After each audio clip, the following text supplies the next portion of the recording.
Hi everyone, thank you for coming to my channel. Today I'm going to show you how I made this harpsichord from a Zuckerman kit.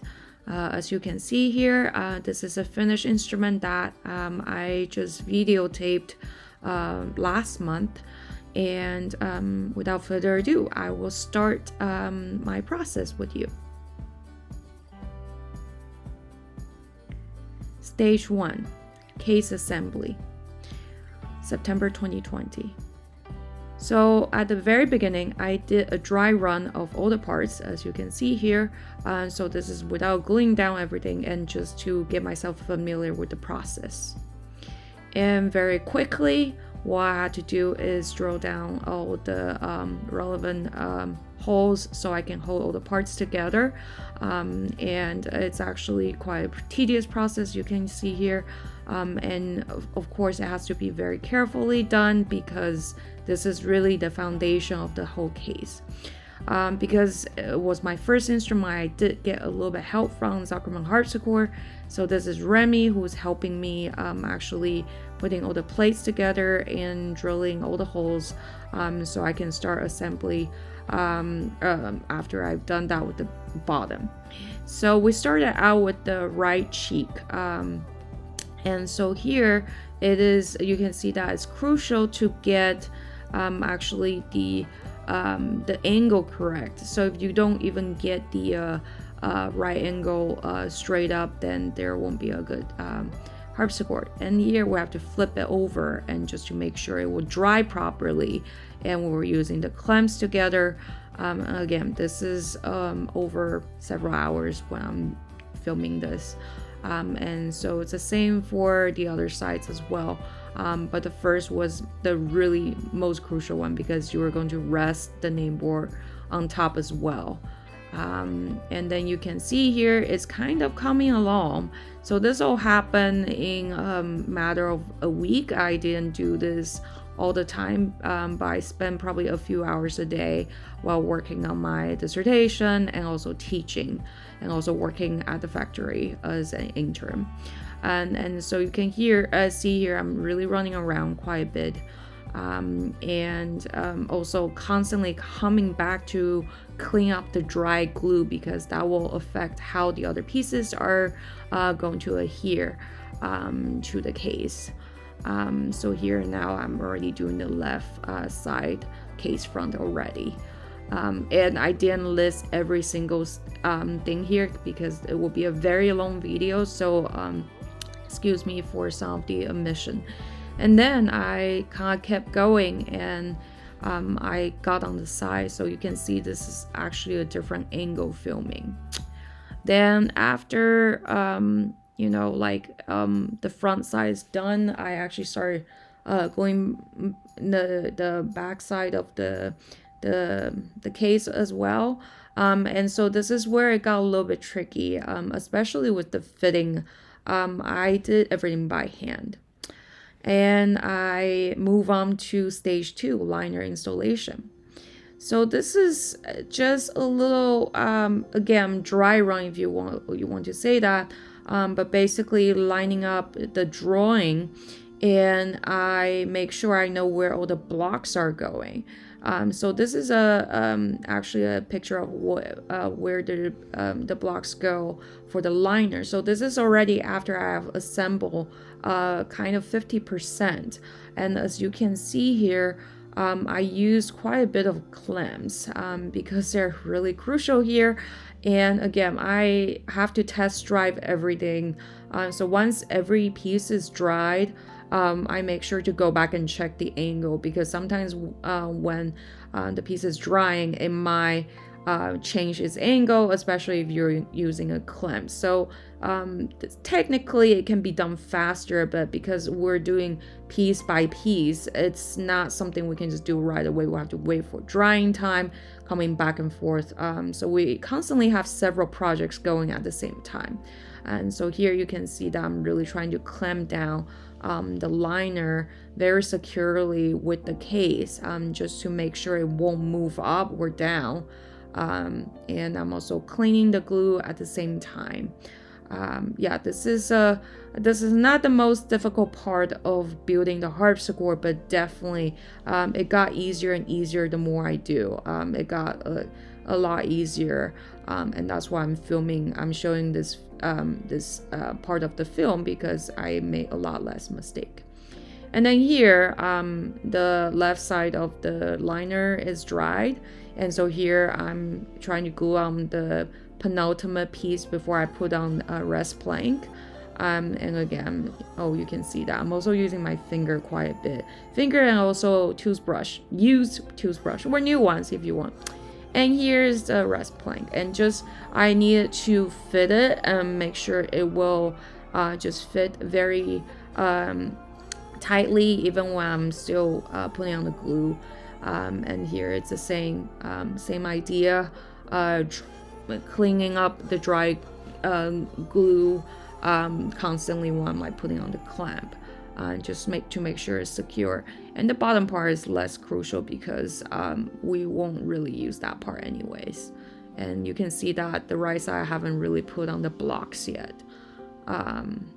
Yep, and another clamp. I think that's a lot. And this stage, it was after I put on all the liners and rest plank. So this part is fitting the soundboard. So you can see that they're overhang on the right side, overhang every side actually. That is all on purpose. So what I did here, I also showing this clip, is using this jig, so that I can actually measure what is the correct overhang and actually use a block plane to actually trim it down, because you cannot there's very little room for mistake here. It really has to just fit the case just right. So here you can see there's another guy here. You don't see his face. It's actually Stu. He's the master carpenter who's helping me with some of the technique. And finally, this is after several sessions, because I avoid doing this all at once because I can lose my focus. And finally it was fitting, and definitely using the block playing was also a technique I've never used before because I'm not trained as a woodworker. Alright, so the next stage is keyboard assembly, and it took place over several months. So this is something I was just doing when I'm also doing the case and liner. So you can see here I already got started a little bit, and I did get a little bit help from Remy again. He was really helping me to set up Gold Bard, which is a device, you can see that, and it extends to the ceiling so we can get enough tension, downward tension to the keyboard frame. And again, here the key is to make sure it's the right angle. And once that's done, it's pretty quick. Then I start putting in the pins.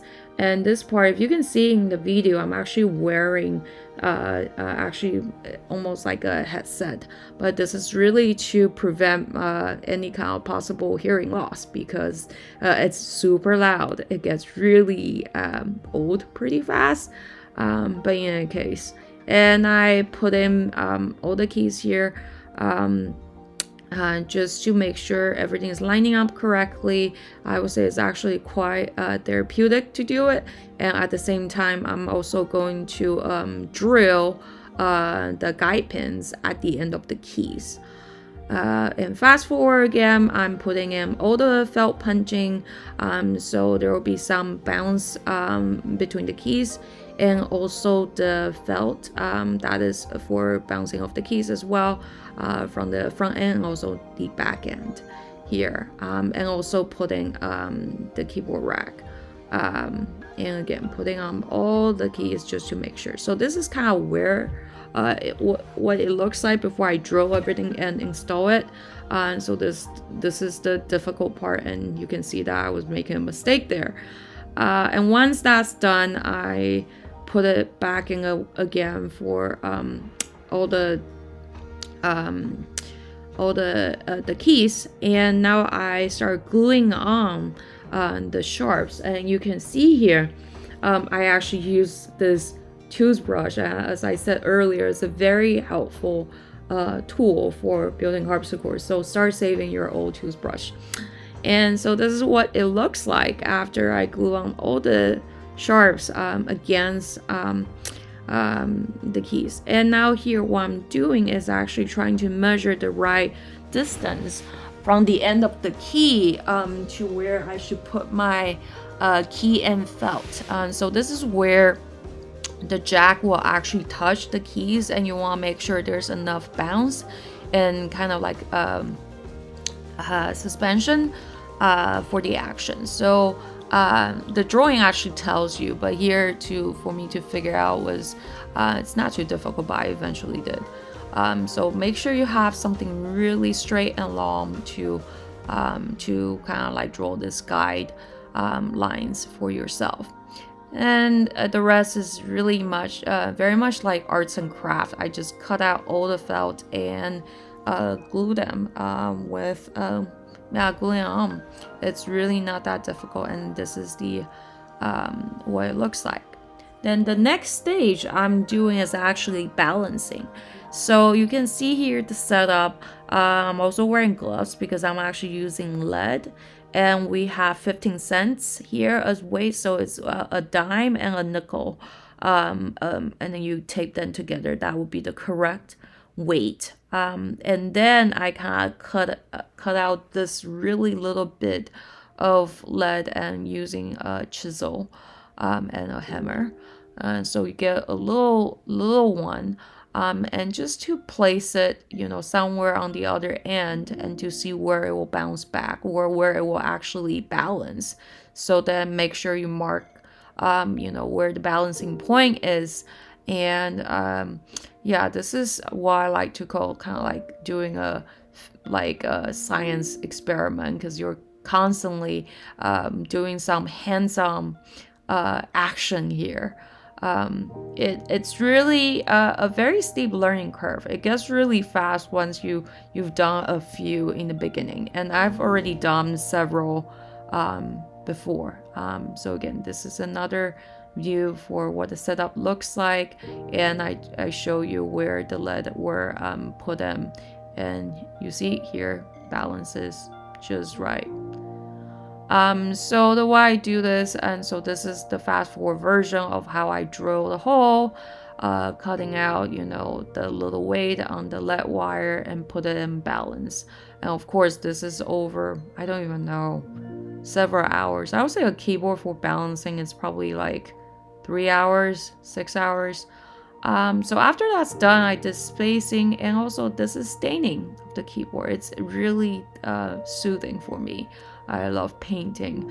So you can already see the color is different because what you have originally is unfinished, natural wood. So once you put on the finish, you're going to have this little sheen on top of the keys. Well, depends on what you use. And then the next stage, soundboard installation, and took place in October. And so you can see here, this is the last stage of where I was doing the soundboard fitting. And it took a while because, again, you don't want to overdo it. So I was very, very careful when I was doing some soundboard fitting. So once that's done, cut out the drawing from the original.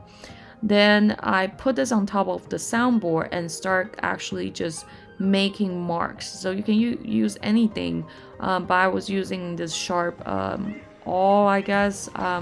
So there are all these pinning tools. So basically using pinning. So you're not using any kind of like ink to mark the place on the soundboard, which is made out of spruce. So it's very soft and very good for vibration. So once you do that, then you will remove. So right now is the right bridge, and I also did something on the left bridge. So basically drilling out all the places you can use for secure reason, but you are not going to actually use those holes later because I'm going to actually fill them. So you can see again, this is again very fast motion, but to to kind of like mark the places, and later on I will use a pencil to connect all the dots and marking. And here I actually I did the same thing, but this is actually flip over for the soundboard, because what I'm going to do now is actually marking and cutting out the box guide. That's where all the jacks are going to rest, and you can see that. And I'm actually cutting this like from the other side. Easier, well, not necessarily, just personal preference. I would say this was a very, very time-consuming part, because it probably requires the most precision. But eventually I did succeed, and this is what it looks like. And because the box guide is going to be glued underneath. Oh, and here is Stu helping out, and actually just he drew actually a placement for my rows that I made. So this is again soundboards flipped, and I'm just putting in place and then actually mark the ribs. So this is where to brace all the soundboard. And again, I'm also tracing again, make sure it's fitting correctly. It's a lot of kind of tracing back and redoing some parts here. But this is worth it, because this is like the heart of the instrument. If the action sucks, it doesn't matter how pretty the instrument is.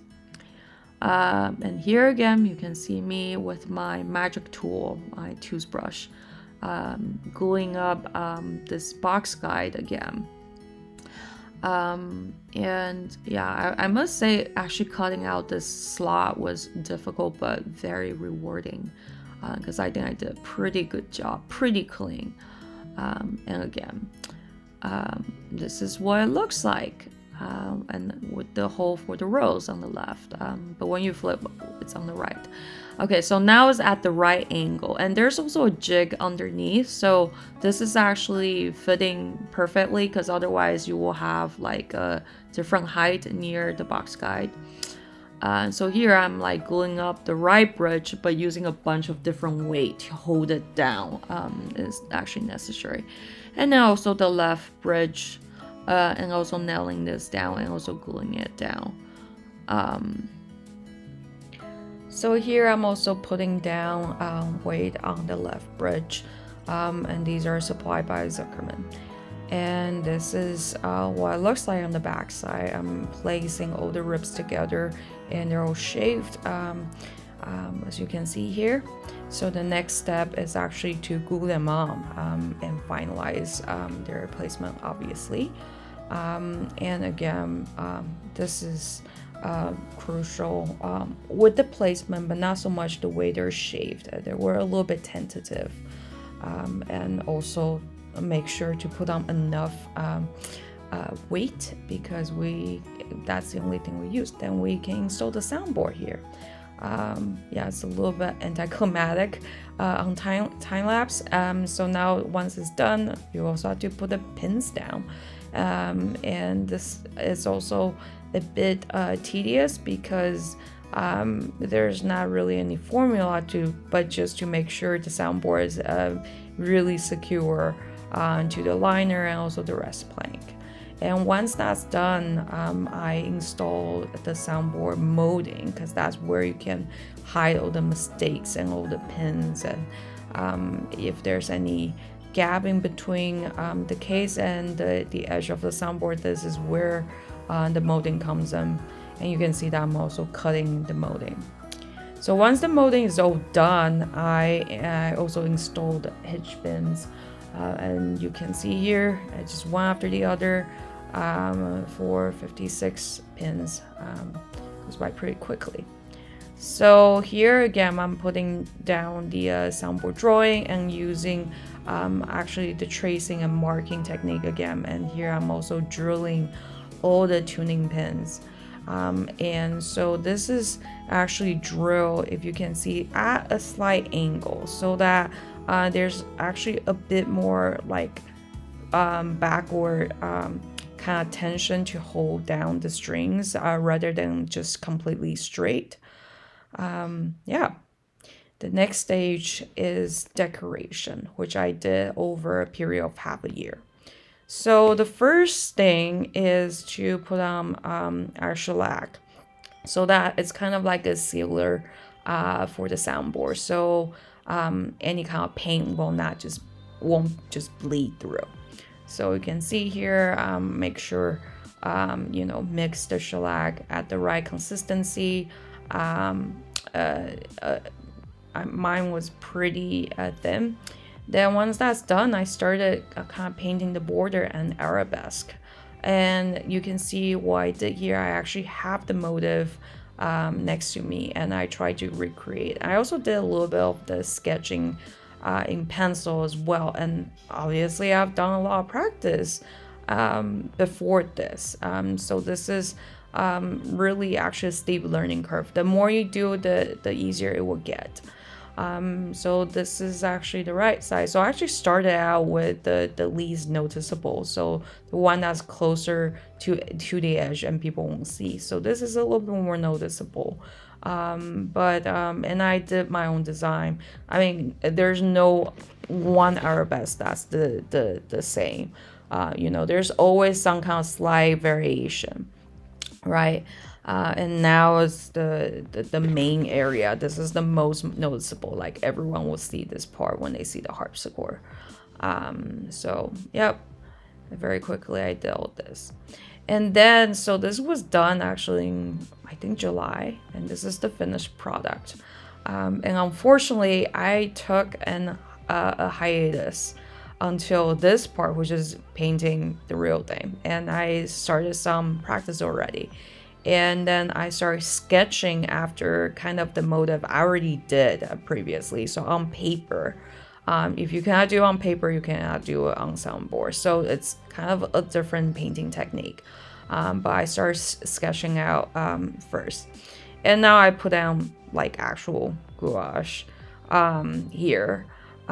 It's kind of fun. No, it was actually really fun. Now I'm watching this. It's really fun, and I really enjoy doing this. And so it's layers of gouache, and it's really 3 layers for Flemish style. So you can see there's always the kind of the main color.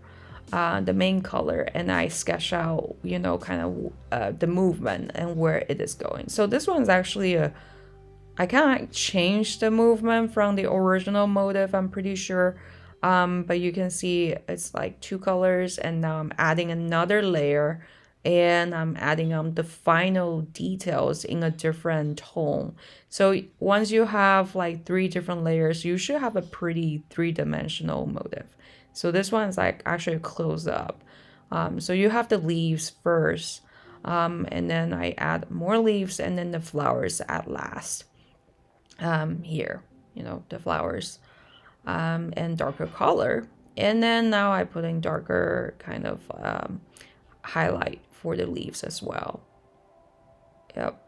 And then that's it. And so this is almost at the end. So I'm actually painting a little bird here, if you can see that. So yeah, that's kind of the end of the soundboard painting. There's a lot more in a different video I will release. Yep. Very fun. And make sure you don't paint your soundboard too crowdedly. So once that's done, I started painting also the case. So this is actually before I was fully done, but just for the sake of coherence. So you can see that I'm painting. I use chalk paint, by the way. I mix 2 colors together. So now this is like Honky Donk from Dixie Belle. And so it can actually just go on wood without any kind of primer. And so this is already after I finished painting most of the case and sealed it with wax. And now I'm putting on dark wax. So you can see that I'm kind of like putting on wax and wiping it off. So what it will do is actually create a shadow and dark circle So you can see that here. And this is kind of what it looks like at home with all the different painting. And this is really cool detail that I do is raised stencil, and I'm using glass bead gel mixed with gold paint from Dixie Pell again. So so then I put it over the stencil, and the good thing with this is it won't chip, because glass bead, if you've never seen it before, it's really firm, sturdy. So it looks like this. It's a very similar effect. So what I did was just repeat and rinse for the other side as well. And I know this is actually technically a Damask Victorian pattern, but you know, this is a postmodern harpsichord, so it's supposed to be a Flemish virginal, but I got some French style painting here and there. I got some, you know, Victorian stencil, so it's fine. So after a case is painted, I actually put down Flemish paper. This is like really fun. It's not hard at all, just like patience and, you know, precision. And so just make sure everything's lining up together. I used a sealer as the glue, so you can see that it's basically the same thing I was using to refinish and seal my harpsichord. This is clear coat, by the way, so it will just automatically stay and seal on top of the kind of the edge of the case. And so I also did a little bit for, this is the jack rail. So the side of the jack rail also has Flemish paper, and just again trim it according to the right size, and then put this on. So at this point, the decoration is basically done, and here's a final picture. Then moving on to the last stage, which is action work that took place over almost 2 months. The first thing is stringing. So I've done quite a bit of stringing before this, so I actually did the whole stringing in a day. And you can see I'm like just rolling up the strings here. So I was making my own hitchpin loop as well, and I just kept doing more.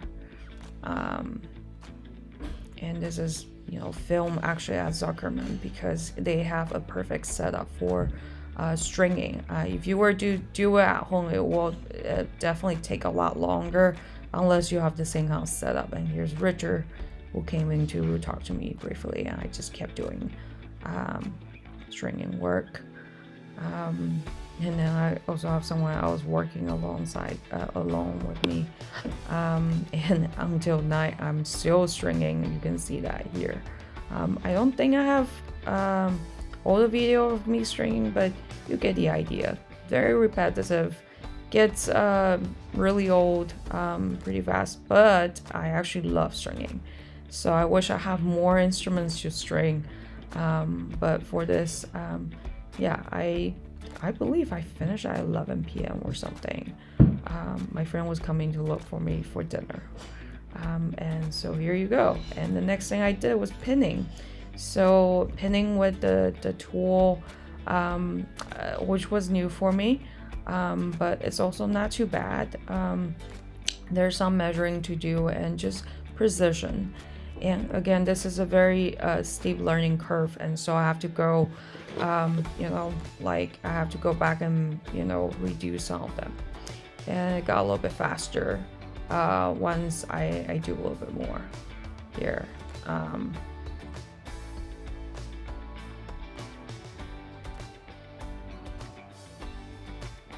Yeah, and so I just kept going, making sure everything's okay. I went back and fixed a few, as you can see here. And I also constantly get distracted. So this is another angle. And yeah, someone came to talk to me. Went back and kept going. And I also had to fix some, you know, key positions as well. Just to make sure everything is plugging correctly. Quite interesting.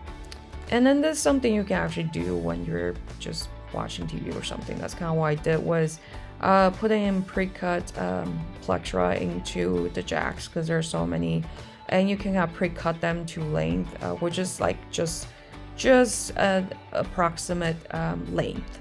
Doesn't have to be precise. So once that's done, after pinning is done, this is back home already in Philly. So you can see I'm actually wearing a coat here, because it's pretty like snowy outside at this point.